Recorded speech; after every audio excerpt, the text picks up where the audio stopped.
Hey y'all, welcome back. Thank y'all for joining me here. Hope everyone is having such a great day. Today we're going to be looking at doing the Nerf WrathBolt from the Zombie Strike series. Now, for anybody who doesn't know what this series is going to be about, this series is going to be where I take a random Nerf gun, or I take one that I think I can make look really nice, and I'm going to sand it down, I'm going to paint it, and I'm going to get it looking nice. This is an idea pitched to me by a few friends of mine, and thankfully she let me one of her Nerf guns, Kyra. This is your gun, this is going to be your series, so we're going to make this look good, and I really can't wait. For those that don't know, this is my hobby. This is what I like to do. I took a original already Zombie Strike CS12 long shot, and I went ahead and made it into, without making the others fall over, and I turned it into a battle rifle. Nice battle rifle that makes it feel comfortable. Now, as of course you can tell, I missed a couple spots here and over in here. But I went ahead and threw a nice scope on there, a nice green dot sight, and a nice red dot sight as well. And so far, it's pretty good. Now, and also in here, I added these couple extra pieces along with a fixated stock to make it a lot nicer. This was my first ever one that I painted and redid, and I really like the way it came out. So I figured, why not try to make this a YouTube channel, and let's go for it. So I'm going to set him over here. See if I can get him to stand right.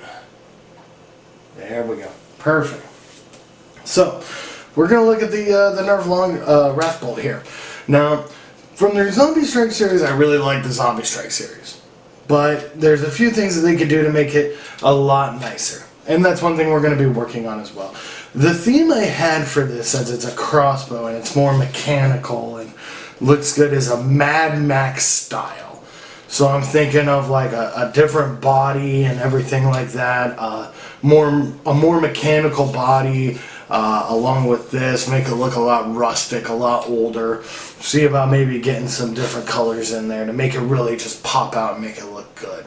And with that, as you can see, it's not going to fire because I've already taken the string out, and here's the bolt because it's a dual action safety.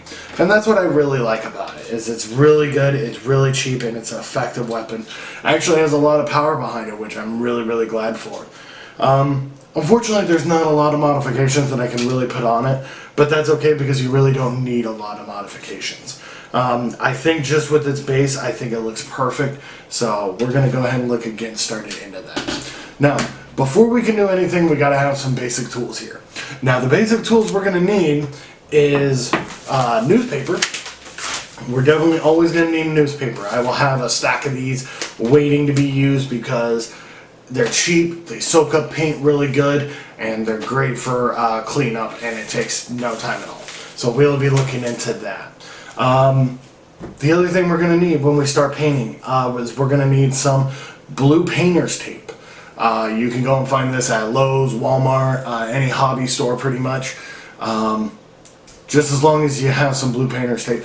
One of my favorite engineers that I've ever seen is actually from Mythbusters, is Adam Savage from Tested as well.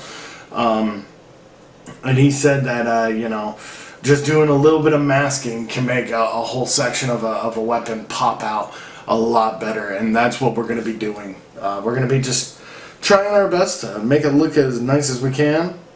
Of course, we'll have some screw-ups along the way, and that happens, and, you know, you can't really fight it. It's best to just roll with it. But, you know, we're gonna go from there. Some of the other stuff we're gonna need, one of the major things we're gonna need, especially in the beginning here, is we're gonna need some sandpaper. Now, you can use pretty much any sandpaper you wanted to, because when these guns are created, when they're created at the factory, they have it's an injection mold in a way. So what it is it has a really smooth surface, which doesn't allow for anything to really stick to it. Now, with that, what we're going to be doing is, we're just scratching it up.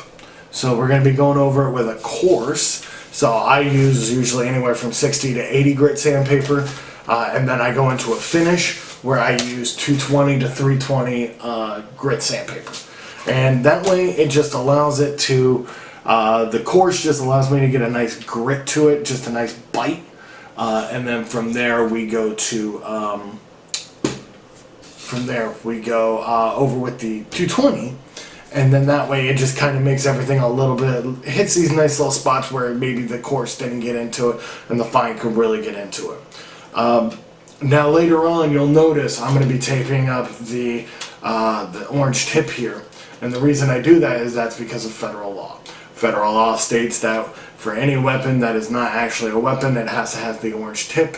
And that keeps within regulation of federal law, because if you were caught with this without an orange tip or without the bolt being an orange tip, that could be considered an actual weapon, and for that you would get into a lot of trouble. And that's something we don't want to have happen. So we're just going to tape that up and make sure that stays taped, and then that way when we get done we'll be able to go from there.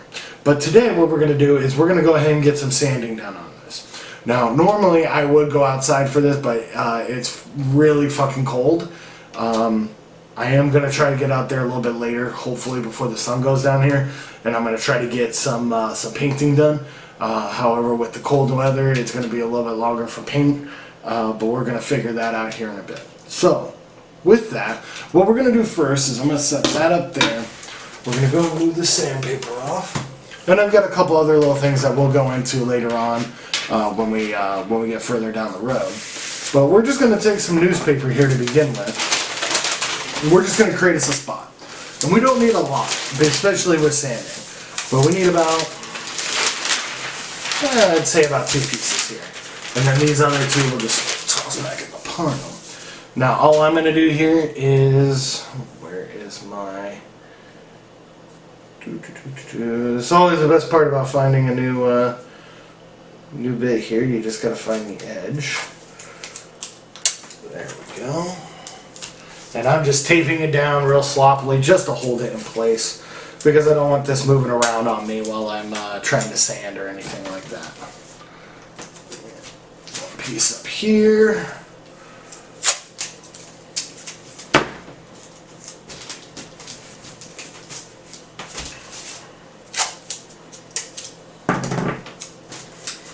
Now this process doesn't really take that long. It's actually really good. It's really quick, really easy. You're not really aiming for anything specific. All you're doing is just finding the spots that we've already kind of sanded this down. Where is my piece here? This is a 60. So what I'm going to do here is I'm going to use this piece. And I'm just going to take a good chunk. And that's about all you need to start off with. If you get that too coarse or it gets destroyed, you can always grab more, but you don't need to use a whole sheet in order to get it done. But all you're going to do then is you're just going to take find you a spot to start with, and you're going to hit everything. Anything that you want to get painted is what you're going to hit.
well, we got the 220 done on it, so it's looking nice and coarse now.